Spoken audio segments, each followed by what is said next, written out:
messages from the Ministry of Basic and Secondary Education on the coronavirus.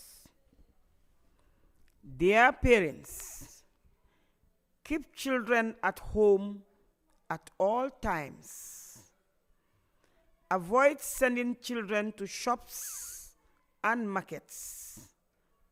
Do not engage children in petty trading on the streets and garages.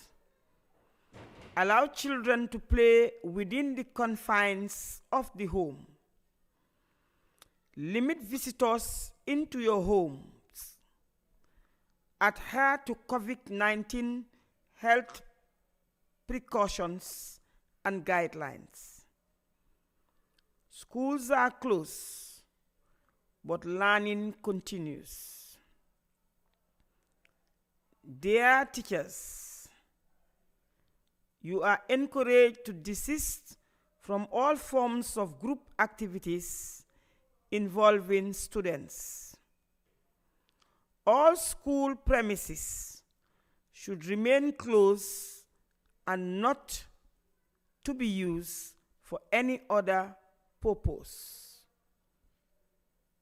Thank you.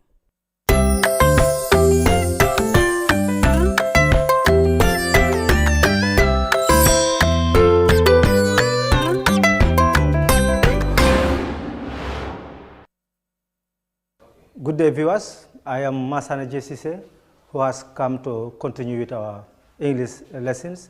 So today we are going to look at comprehension as a topic in English language. Now, when you look at comprehension, it's a key component when you come to English language. So we are going to start by looking at definition of comprehension.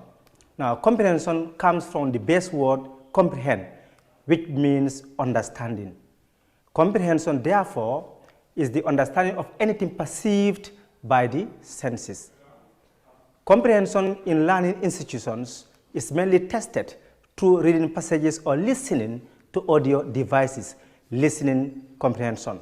So it means for one's comprehension to be tested, it can be through a passage that's given to you to read and answer, or it can be an audio material or device where something is read for you to listen and then respond to it.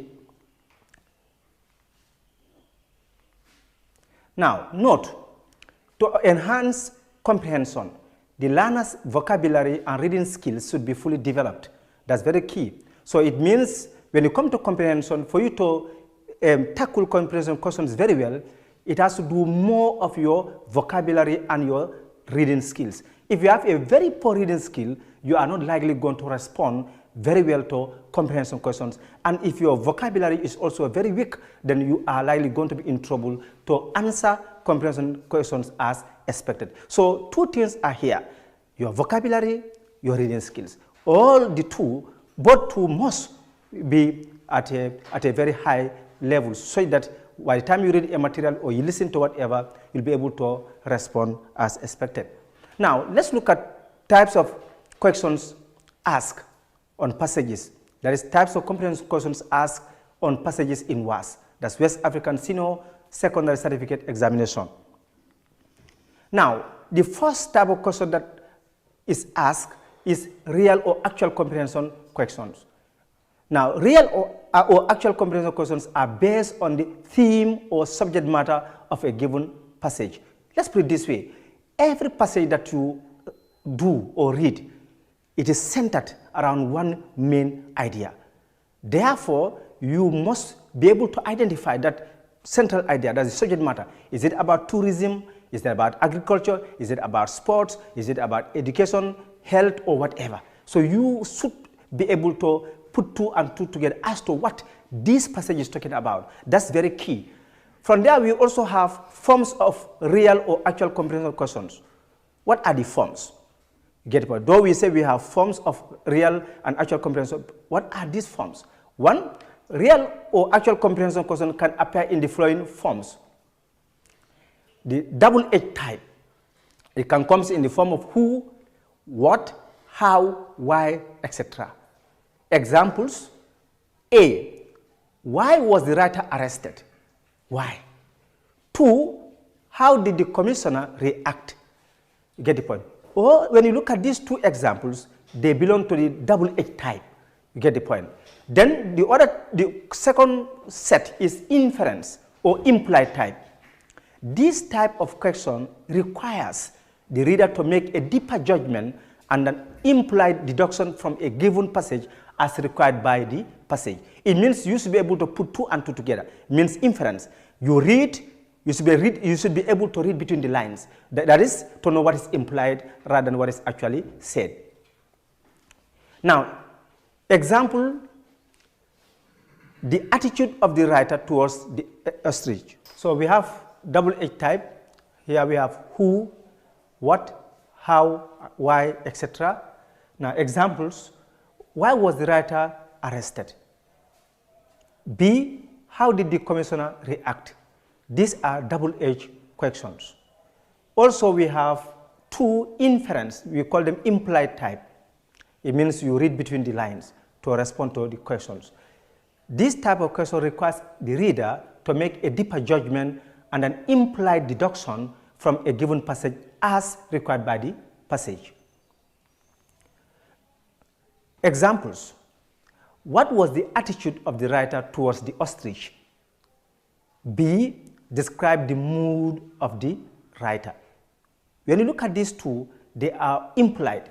The answers may not be specifically mentioned in the passage, but as you read through the given passage, you'll be able to make position as to whether the writer speaks good or bad of ostrich, whether the writer admires the ostrich or otherwise. And you should also be able to establish the mood of the writer. That's to gauge or measure the mood of the writer. Was he happy? Was he upset? Was he sad? Whatever. Then you should be able to gauge or measure the mood of the writer. Also, we have quotation from the passage. This type of question requires the reader to quote a portion from the passage to support an answer. Example, we have quoted a phrase from the passage to illustrate that the writer does not live far away from the teacher's house. When you look at this, it means you are asked to quote a phrase. Take note. Sometimes you may be asked to quote a sentence or a phrase. When you look at this particular example, it says quote a phrase. Now it means the phrase could be found in a sentence. So you need to look out where that phrase is and you quote exactly from where it starts and where it ends. If you want to quote the entire sentence, you are likely going to quote a sentence and that is going to be wrong. So once you are asked to quote a sentence, quote a sentence, phrase, phrase, and should be word for word. In this, you don't paraphrase, don't change or add anything. Quote as exactly as it is written in a given passage. Then from there, we also have word or phrase replacement or vocabulary type. This type of question requires a reader to replace a word or phrase with another word or phrase as it is used in a given passage. You get the point? So when you come to word replacement, you have an option. Replace it with a word or a phrase. One implication is this. If you are asked to replace a given word with another word or phrase, you have the choice to use 1, 2, or more. But what is clear is that any one of them, if you choose to give 2 or more words replacing a particular word, if one among them is wrong, then the answer is wrong. It's just like objective. A to D, if you say A is correct and D also is correct, obviously, well, once A is correct and D is wrong, the answer is wrong. So you need to be very careful. If you happen to replace a particular word with a phrase or words, and both words are correct or phrases are correct, you get the correct answer. But once one is correct, the other one is wrong, you are not going to get anything from that point. Let's look at examples here. It says, for each of the following words or phrases, find another word or phrase which means the same and which can replace it as it is used in the passage. Take note of one thing here. What is saying here is very clear.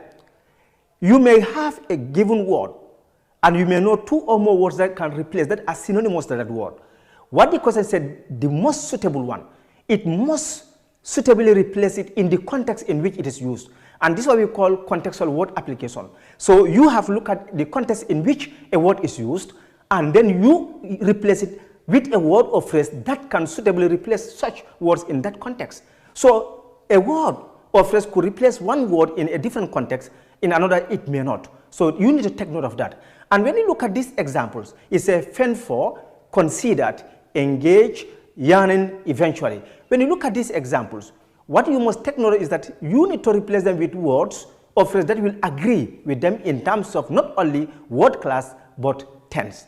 If it is noun, should be noun. Verb, verb, adjective, so. If it is number also, if it is singular word, that is singular noun or verb, you should also use a singular word to replace it. You see, if it is past, like considered, engaged, they are both inflected with ed. Therefore, you cannot use present tense form of a verb to replace them. So it means that has to be considered. Now from there we move on to another area. That's identification and interpretation of figures of speech. Now this type of question requires the reader to identify a given figure of speech and to state its meaning as it is used in a given passage. Now this one is not that very difficult. We have many figures of speech, but basically we have 5 or 6 main ones. One, we may have a metaphor, and we said metaphor is to make comparison with two things without using like or as. But that is what we call simple metaphor. That's direct. But we have what we call implied metaphor. Usually idioms will come in under that category. So anything that's idiomatic is figurative, and anything that's figurative is metaphorical. You may also be asked simile. Already you know any two things that are being compared with the use of like or as is also a simile. You may also be asked a rhetorical question, and that's always the easiest to identify, because what you do first, look at the end mark. If the punctuation mark there is a question mark, you know it is a rhetorical question. It could also be an irony, which is a twist. Irony is a statement which is opposite to what is meant. You get the point? So you should be able to do that. You may also be asked paradox. That may all come under this literal figures of speech. Paradox also is a figure of speech which appear to be absurd or contradictory or senseless, but when you look at it critically, you see sense or truth in it. We have many more to that. Now let's look at examples on the identification and interpretation of figures of speech. Here we have example. For how long do we have to come late? Question mark. Now I say, what figure of speech is used in the above underlined expression, and what does it mean? Now, let's look at identification of grammatical name or unit and their functions. Now, this type of question requires the reader to identify a given grammatical unit, that is phrase or clause, and state its function as it is used in a given passage. Now, basically we have different phrases and clauses, but when you look at from experience, usually we have noun, adjectival, and adverbial. Phrase or clause. And you know that's very simple. Our subsequent lesson will deliberate on that. Noun phrases have many functions, but basically they are more subjects or objects. In other words, when you have a noun phrase or a noun clause, if it is underlined before a verb, it is subject of that verb. When you have a noun phrase or clause, if it is underlined after a main verb, it is object of that verb. If it is adjectival phrase or clause, it qualifies a noun or pronoun. Usually, when you have the adjectival phrase or clause, the word it qualifies, be it a noun or pronoun, is placed very close to it, then you can easily identify. You may also be asked adverbial clause, you see, which also modifies a verb, adjective, or another adverb. They have their indicators, they have their different functions, and then we'll deliberate on them in our subsequent lessons. So let's look at examples on the grammatical unit or term here. Example. As I watch from the distance, it says what is the grammatical name given to the expression as it is used in the passage, and what is its function. Now, also we have how to present comprehension answers. There are rules to every game. Now, if you want to answer comprehension questions, you need to know what to do and what not to do. Now, the manner in which you write your answers tell a lot. So therefore, let's look at how to react or respond to questions that are set under comprehension. One, we have real comprehension questions require answers in complete sentences. Now, questions. Why was the writer arrested? Correct answer, the writer gave false information. Note, it is inappropriate to present an answer like this, not given false information or false information. That will be wrong, because when you look at this thing, it is not a complete sentence. Your answer must get a subject and a verb that will qualify it to be called a complete sentence. When you look at the correct one, it said the writer, which is the subject, gave, which is the verb, and other things come. So take note of that. Your answers must be incomplete sentences. Don't use phrases to answer. If you do, you are likely going to be punished, or you may not get any mark for it. Answers to double-H questions that open with why should not begin with because. Use because as a conjunction in comprehension answers. Now, we have different teachers teaching people. It may not entirely be wrong to say because, but there is implication. Because is a subordinating conjunction. If you start your answer with because, wherever it ends, there must be a comma, and another clause must come to complete the meaning of the first one. In other words, a clause that begins with because is what we call a dependent or a subordinate clause. And dependent or subordinate clauses themselves do not carry complete meaning. So they are always supported by main clause that are attached later. So in order to avoid any form of punishment, just go to the point, make sure you avoid because. For instance, if you just say, let's look at the questions here. It says, why was the writer arrested? The writer was arrested because he gave false information. Note, it is inappropriate to present an answer like this because the writer gave false information. You know, to some of you, you may feel this is correct. Why was the man late? Because it was raining the whole day. Yes, to you it may be correct. But when you look at that, it is just a subordinate clause. And then it is not complete. So you take note of that. So just say, the writer was arrested because he gave false information. You have your full sentence and you get your full score. Then we move on to question mannerism. Now, the tense form of the question, present or past, should reflect the same tense form in the answer. That's very important. Take note. I said it earlier that when underlined words are asked to be replaced, you must look at the form in which they are written.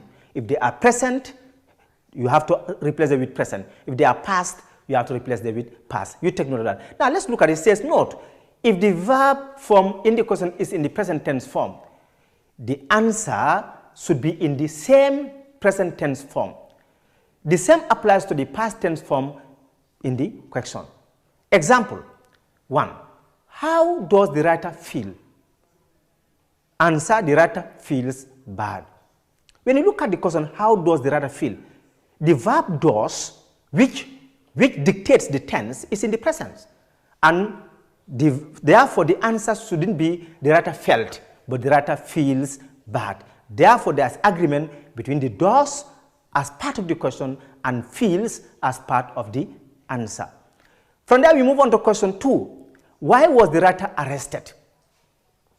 Here, the writer gave false information. You don't say the writer gives, because the auxiliary verb was is in the past.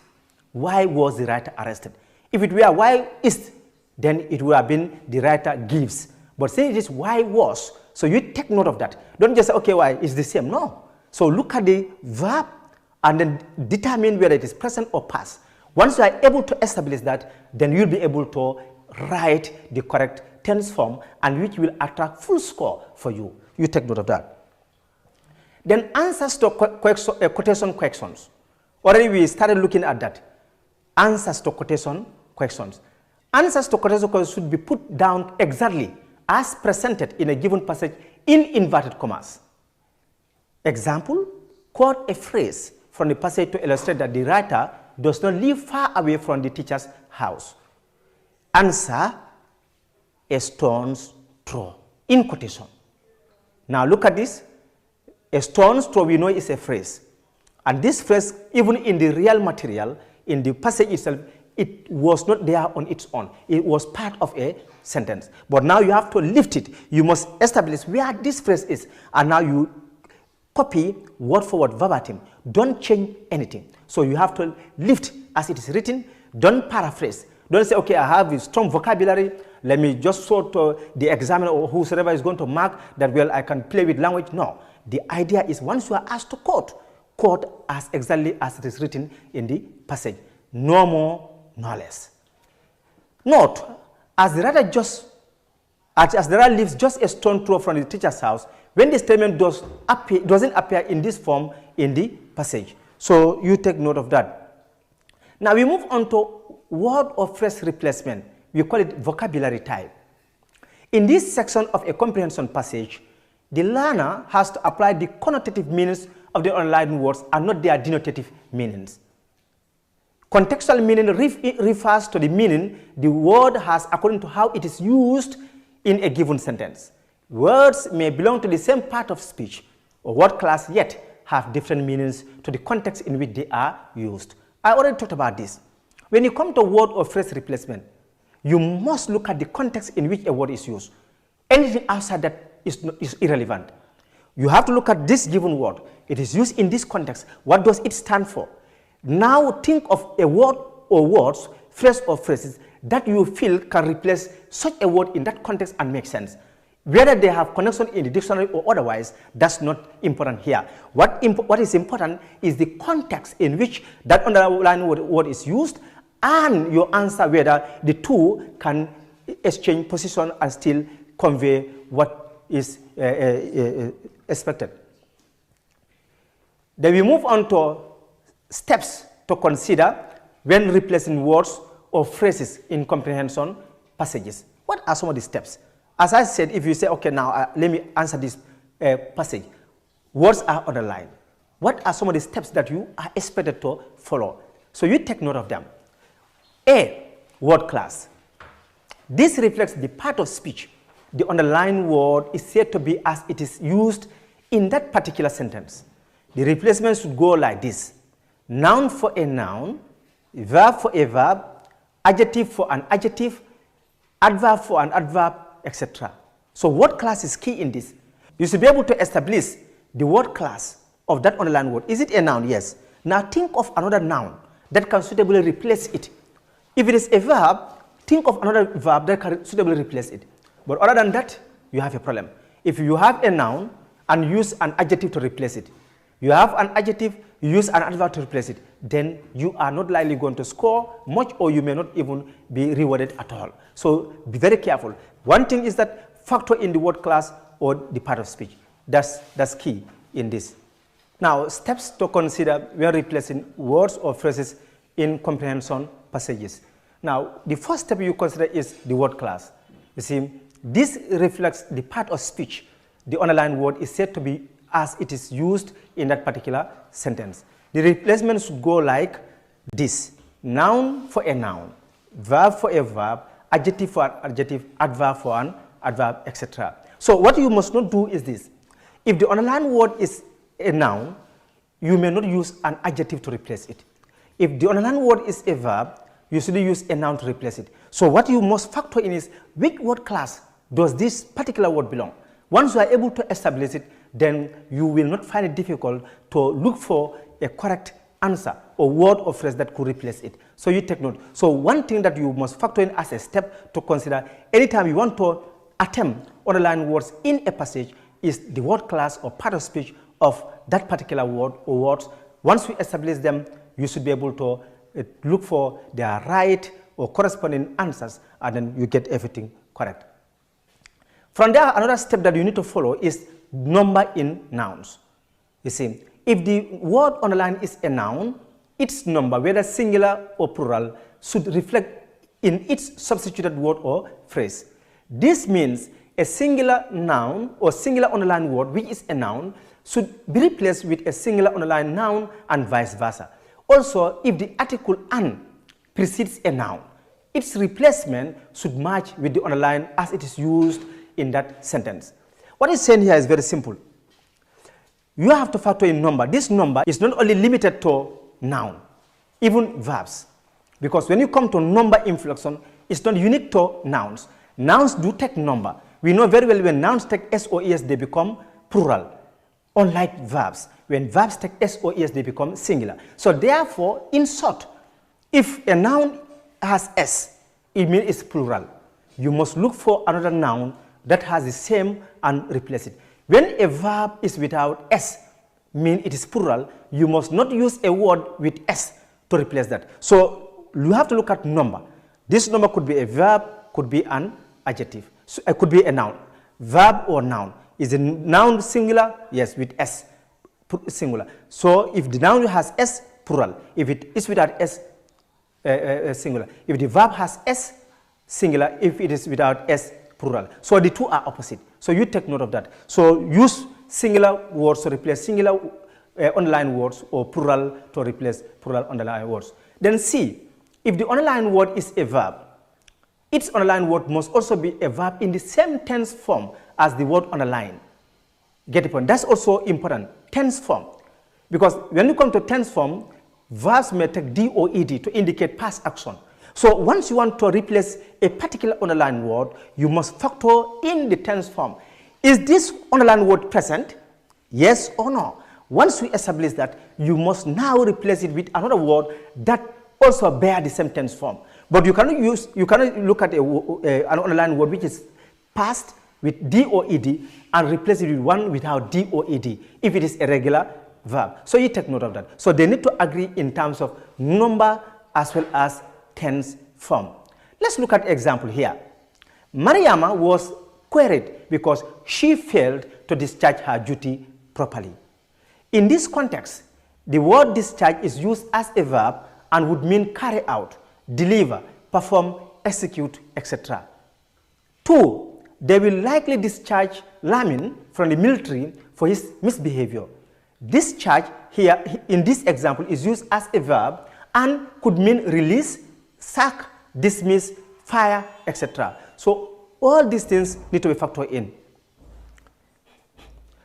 3. Ami's behavior could be an obstacle to the work. The following words, barrier, blockage, hindrance, and inhibition, have similar meaning to the word obstacle. However, it is only inhibition that can suitably replace the word obstacle in this context because of the article an. So you take note of that. So it means now articles are also very relevant. When an underlined word has an article before, you must also consider that. Don't say it's not important, it's very, very important. So you have to consider all those things so that by the time you are done with your answers, then nobody will have a way to penalize you by deducting 1 mark or the other. Let's look at answers to questions on the identification and interpretation of a figure of speech. The answer to a question on the identification and interpretation of a figure of speech require an in-depth study of the literary devices. Note that learners should not define a given figure of speech in a passage for its meaning. Don't just look at the meaning and then that's it. No. Let's look at an example here. If it says, the light stood up to the onslaught, the question reads, what figure of speech is contained in the above underlined expression? Answer, it is a metaphor. Question, what does it mean? The answer, it means the lights were not destroyed. When you look at this, the light stood up to the onslaught. It is figurative. And I did say that when you have idioms, we call them implied metaphor. All idioms are figurative, and all figurative expressions are metaphorical. So therefore, the light stood up to the onslaught, it has an undertone or a deeper meaning or connotative meaning, and that's what you factor in to answer a particular figure of speech. In this context, metaphor becomes correct because the expression there has connotative or undertone or deeper meaning. Then we move on to grammatical names and functions. Now, answers to questions on the identification of names and functions of underlined expressions require that a learner has an in-depth knowledge on the functions of the various parts of speech in sentences. A learner is required to know what phrases and clauses are. Before we even read that phrase, you've been following my lessons, and we talked about word classes, we talked about nouns, pronouns, adjective, conjunctions, verbs, adjective, etc. And we did say that if we come to noun, adjectival, adverbial, whatever an adjective do, whatever adjectives do, adjective phrases will also do, as well as adjectival clauses. Whatever a noun does, a noun phrase or a noun clause will also do the same function. So once you master the roles of noun as words, then you wouldn't be in trouble to identify noun phrases and noun clauses from the rest. Because if you know that a noun plays the role of a subject or object or complement, then whatever phrase is used, you have to look at the role of that particular phrase. Once you know this phrase is acting as a subject or object of a particular verb, then you know it is noun. If it is adjectival, we know adjectives qualify. All what adjectives do is to give us additional information about a noun or pronoun. So therefore, when you have an underlined word, be it a phrase or clause, you must establish the role of that phrase or clause. If that phrase or clause gives us more information about a particular noun or pronoun, you know that one is adjectival phrase or clause. When you have a phrase or clause, if it tells or gives us more information about a verb, an adverb, or an adjective, you know it is adverbial, because the only word which modifies a verb, an adjective, or other adverb is adverb. So simple. So once you master word classes, then you are sure to tackle all other topics without much difficulty. Now let's look at example under grammatical names and functions. We have, as I watched from the distance, I observed that the man was sleeping.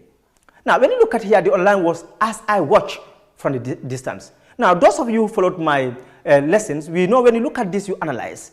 We did say that we have head words or indicators for noun phrases, noun clauses, adjectival phrases and clauses, as well as adverbial phrases and clauses. Now when you look at this, you look at the word as being the indicator or head word there, you know this is adverb. And will this be a phrase or clause? We wouldn't know. What we have to do is this: we must establish whether there is a verb that will change its form if the subject changes or the tense form of the verb. And when you look at it here, watch is in the past. Now if we change the time from past to now, the watch becomes watch without the ed inflection. So the past tense morpheme ed will disappear. So it means the word watch can change to watch or watches. So it is a finite verb, and as such, this answer will get to know whether it is a phrase or clause. Let's look at it. It says, what grammatical name is given to the expression as above as it is used in the passage? It is an adverbial clause. And what is its function? We say it modifies the verb observed. Now let's look at the structure in here. You can just say adverbial clause modifies the verb observed. That may not be very correct. Please write it in sentence. It is an adverbial clause. The it becomes the subject, the is becomes the verb, and then the clause, the name of the particular clause or phrase comes. And when you look at the function, you say it modifies the verb observed. You cannot say it modify. Take note. That may appear to be in agreement, but it's not, because it is singular subject and then modify is plural. So you have to say it modifies. So the modifies as a verb will agree with the singular subject, which is it. So you don't say it modify, but it modifies the verb observed. So basically that's it for our today's lesson. This is what I have as far as comprehension passages are concerned. And then already you know very well, we've talked about the different questions that are set and the different approaches or steps that you can employ to tackle all the questions that may be set for you in your comprehension passages, and that you need to factor in many things. Factor in word class or part of speech is key, and not only that, you also need to factor in the number. You see, is it singular or plural? So if you are replacing such, you need to factor those things in, and then also you need to look at the tense form. The underlined words, are they present or past? You need to factor that in. Also, don't answer by using phrases, you see. So it means all your answers are expected to be in full sentences. So with that, you wouldn't be in difficulty. And one most important thing is this. Anytime you are given a comprehension passage, your understanding of that passage matters so much. Don't just rush. Oftentimes you'll see people will immediately put pen to paper by just reading the passage without even actually understanding what the passage entails. So what you do best, read the passage, get general idea about the passage. What is this passage talking about? After which, take your time and then see the key points. I call them bonds. All of them have bonds. Bonds are points that you need to add flesh to embellish your language. So therefore, you need to look for bonds, not the flesh. If it is letter, we expect you to get your bonds, and then add more flesh. But when you come to comprehension or summary, all that you out to they give you full body.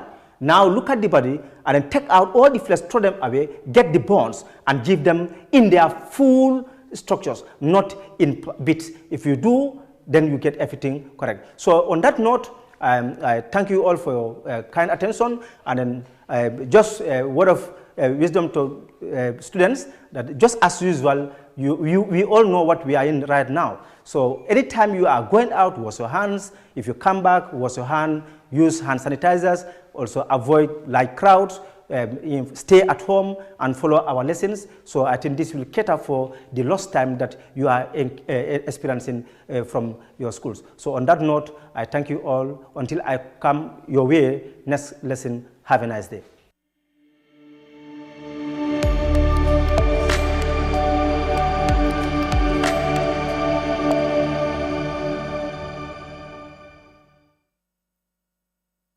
Hello viewers, these are key messages from the Ministry of Basic and Secondary Education on the coronavirus.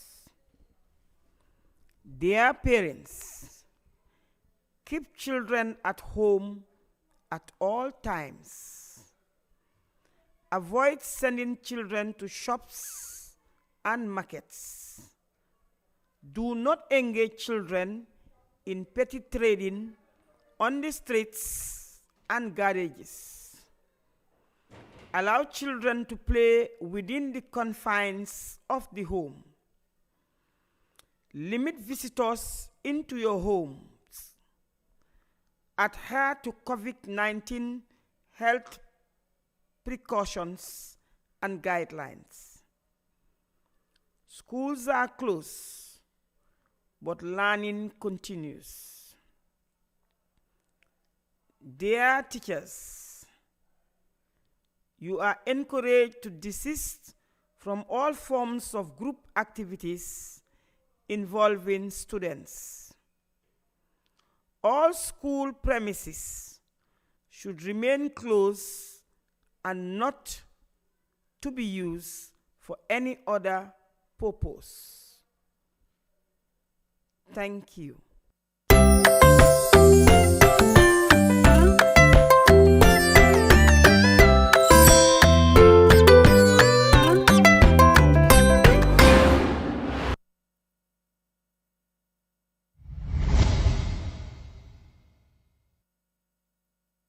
Have your say.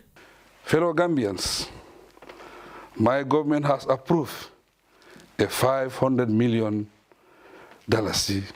emergency fund, which the Ministries of Health and Finance will work on for disbursement and use to fight COVID-19 menace. xaalis bi tege yomb na waaye xam lu jafe mooy séddale bi niñ ko séddalee ak ndax danañ ko jox ñi ko yeeyoo wala duñ leen ko jox loolu moo jara laajte.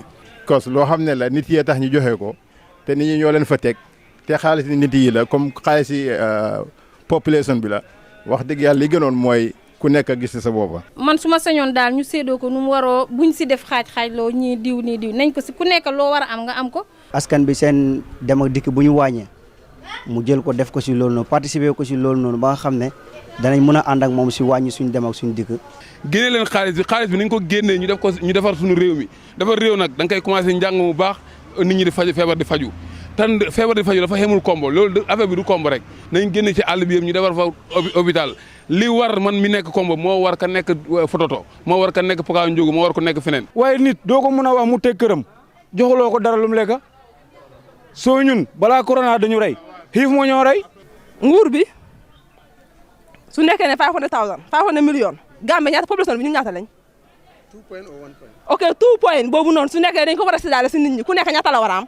million su bëri soosu noonu nañ ko xaaj jox xel benn xaaf ñu téyegum ñu jël beneen xaaf bi yóbbu ko ci communauté bi ñu téyegum.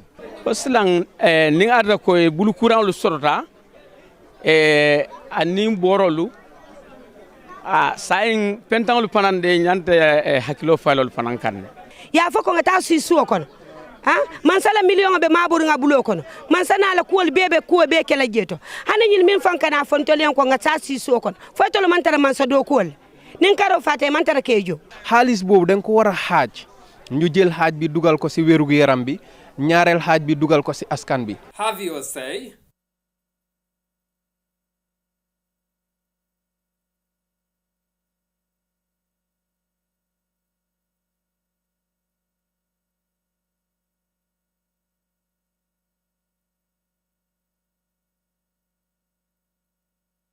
Hey there. You must